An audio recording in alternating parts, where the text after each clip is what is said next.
Stovetop mac and cheese. You're going to start off by cooking up 2 cups of elbow macaroni in a separate pot. Get that all cooked, drained off, and then you're going to get started on your sauce. The first step is to get 3 tablespoons of butter melted in your saucepan.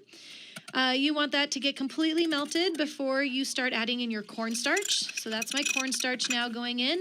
I'm also adding some salt and pepper. Get the cornstarch all dissolved and mix through before you add in 1 1/4 cup of milk, adding it slowly. What you've done here is the butter was really hot and was already kind of at a boil, and now you've added the cold milk, so we need that whole mixture to come up to like a low rolling boil. We call it a simmer. Once the heat gets its way all through the sauce, that's when the cornstarch is going to start thickening up because it needs heat in order to create that thickness in the sauce. You want to stir it pretty constantly because if you don't, the cornstarch will settle down at the bottom of the pan, kind of mixed in with that milk, and kind of create this film or like a skin on the bottom of the pan. By mixing it constantly, you're going to prevent that from happening. You'll eventually see, and I'll show on my spoon, a little bit of that buildup, but it won't be a burnt buildup. It'll just be evidence that that cornstarch is starting to thicken up. So what we're doing here is making this nice, shiny, creamy cheese sauce.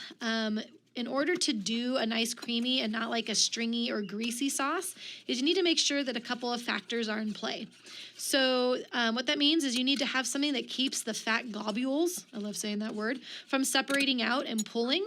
So you're going to see in our future step here is we're going to add our cheese in really slowly. By adding that cheese in slowly, you're going to keep those fat globules from separating. Then you need to add moisture to kind of thin out the texture, and that's the function of the milk. And then you have to figure out a way to keep the proteins from breaking apart and then rejoining into long strands.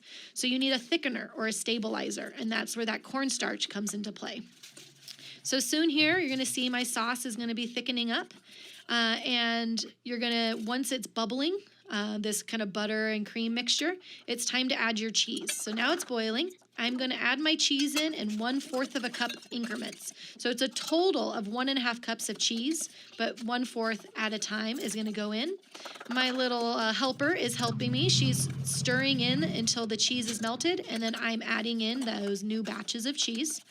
So finally, there goes the last of the cheese, and once that's kind of mixed through, you have this nice creamy sauce.